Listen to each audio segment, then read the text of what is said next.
Estimado público asistente. Híjole, no me lo tomes a mal, pero hoy no se me antoja particularmente tanto protocolo, tanta formalidad, tanta galantería y tanto previo. ¿Y si mejor nos echamos un rapidín? ¿Sí? Pues va. The Flavia Company la condena. Se condenó al cometer el primer crimen, el único que según él estaba justificado. En ese precisamente no se había ensañado, aunque a poco que se pensara se comprendería que lo hubiese hecho porque sin lugar a dudas lo asistía la razón al sentirse rabioso, al sentir incluso un odio feroz del que jamás había oído hablar a nadie, probablemente porque antes de matar, antes de tener motivos para hacerlo, sus conversaciones no giraban en torno al odio o al crimen, sino por lo general en torno al fútbol o a la programación televisiva, que muchas veces era el mismo tema, o en ocasiones a nuevos modelos de coche y a las ventajas de unas marcas frente a otras. Y esos eran sus asuntos porque cuando a uno no le ha ocurrido nada que lo obsesione, puede hablar de cualquier cosa sin que la cabeza se le vaya a otra parte, siempre a la misma. En su caso, a la sangre que tenía en las manos, al cuchillo con el que momentos antes había estado cortando carne animal y no humana, al silencio incomparable de la víctima desde la primera puñalada hasta el momento de expirar sin un solo reproche.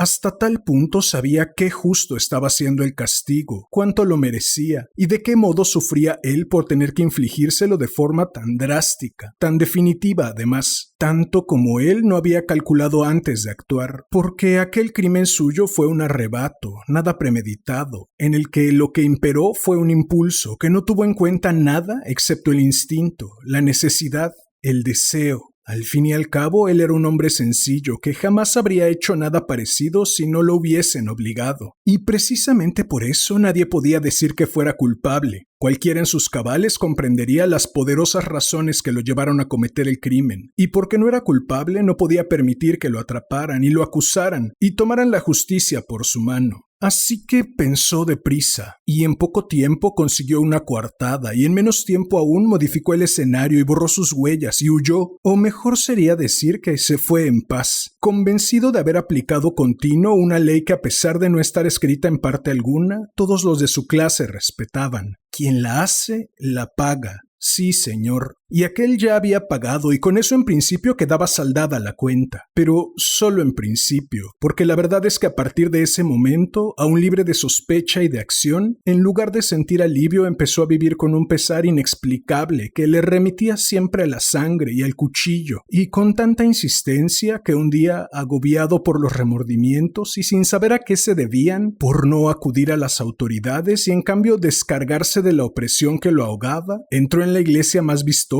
de la tercera ciudad a la que había llegado tras emprender viaje para alejarse de la suya, o sea, de la escena del crimen, a donde por supuesto no había regresado a pesar de la convicción que sobre los asesinos se tiene, y en esa iglesia pidió con urgencia un confesor que le fue cristianamente concedido, sin tardanza, y al que, constrito y agobiado, relató lo que hasta ahora se ha referido, sin pausa y sin esperar a cambio nada, lo cual fue una sabia decisión, pues nada pudo recibir, más bien al contrario, porque el cura que escuchaba le dijo: «Has pecado.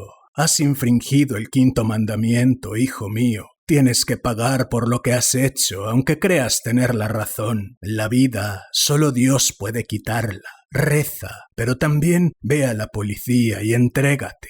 Y tras decirle eso, se levantó para retirarse, y él le preguntó si guardaría el secreto de confesión, y el sacerdote respondió que naturalmente así lo haría, pero a él no le bastó. Al remordimiento se le sumó el miedo. Él necesitaba la certeza y solo conocía un modo de conseguirla, y ese sí que podría considerarse de veras su primer asesinato. Una auténtica injusticia, porque habría bastado con que hubiese callado a tiempo, con que mantuviera para sí solo el secreto. ¿A dónde iba con esa estúpida creencia de que confesarse lo aligeraría de algún modo? Pues no, de ninguno. Al contrario, había agravado su malestar, y entonces sí que empezó a huir con la conciencia maltrecha. Ya eran dos sangres derramadas las que invadían su memoria, pero el cuchillo era el mismo. ¿Por qué lo había guardado? Quizás si era un asesino sin escrúpulos y ni siquiera la primera muerte tenía perdón, pero a la vez se sentía todopoderoso, pues su mano parecía invisible como la mano de Dios que mataba sin delatarse, sin dejar prueba, y a él tampoco lo descubrirían. No lo habían descubierto y se juró que la segunda víctima había sido la última, y resistió cuanto pudo la culpa, pero necesitaba hablar cada día más y para elegir a su siguiente confesor ya no se acercó al ámbito religioso. Le sirvió el camarero de un bar justo a última hora, antes de cerrar, y después de él siguieron en orden una masajista, el conductor de un autobús, una abogada con la que había coincidido en el ascensor de unos grandes almacenes, y a la que había convencido para que fuera a tomar un café con él porque quería contarle su caso y entregarse y que ella llevara su defensa. Y luego vino un basurero y a todos contó su culpa insoportable justo antes de matarlos de un tajo, a veces de 2 o más. No era tan fácil matar a un hombre como a una gallina o a un conejo o incluso a un gato, y de todos ellos pensó que sería el último, que ya no necesitaría volver a justificarse ante nadie, y a cada uno de ellos narraba su historia con más detalle, pero a la vez que juraba no volver a matar,